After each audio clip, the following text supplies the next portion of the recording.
Here's a quick guide to finding out what MAC address your ESP32 CAM module is using. Later I'll show you how to use this to give your CAM module a fixed IP address on your network. So in this example I'm going to use the ESP32 example camera and then camera web server. So we'll open this project in the IDE. So I'm going to modify the setup method here and add a line that will display the MAC address when the code starts up. So where you put this extra code matters. So we need to scroll down and look for after where the Wi-Fi is instantiated.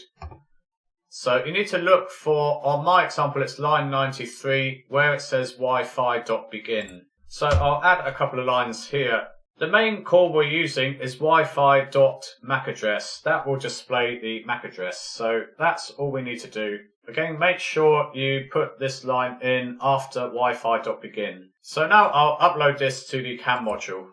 Once the sketch has uploaded, go to Tools and then Serial Monitor. You'll need to check that the baud rate is set to 115/200 in the corner here. So now when we reboot the camera module, it should come up with the MAC address.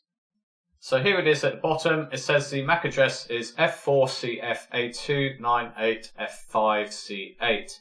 It's also started up the camera and it shows the camera's IP address there. So I'll show you that if I reboot the ESP32 CAM module again, we will get the same MAC address. Okay, so it is the same one as before. As I said earlier, it's really important that if you have several of them and you're interchanging them, then they will all have different MAC addresses, so always bear that in mind. So once you know the MAC address of your ESP32 CAM module, you can give it a fixed IP address on your local network.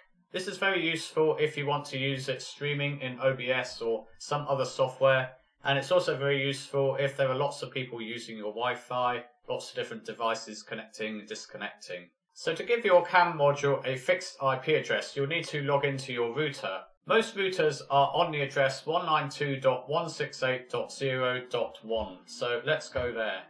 So everybody's router is different. This is what the user interface looks like on mine. If it asks you for a username or password, then it's normally written on the back of your router. So your router's probably got a very similar feature, but it will be called something different. But just look for something like fixed IPs or IP setup. So we'll go on here. Here's a list of devices with the MAC addresses. So all these are fixed. This means that whenever they connect to the network, they'll always get the same internal IP address. So if you want to add a device, you simply click on here to add, and then you just put in the IP address. So that's 192.168.0, and then it can probably be anything, maybe lot 25 will be the next one. And then you just put in the MAC address, and obviously we found that out earlier. Just make sure that you put it in the format that it wants. Here it wants something that's lowercase, and also you have to put the colons in. So make sure it's like that. You might have to give your device a name as well. And I won't click add because the router has to reboot when it does this, and rebooting the Wi-Fi router takes forever. So once you've done that, remember to disconnect your ESP32 CAM from the network and then reconnect it again.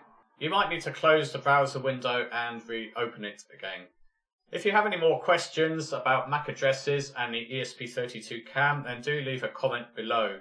I'd be especially interested to see if you've actually managed to change the MAC address. That's something I just couldn't figure out. Thanks for watching.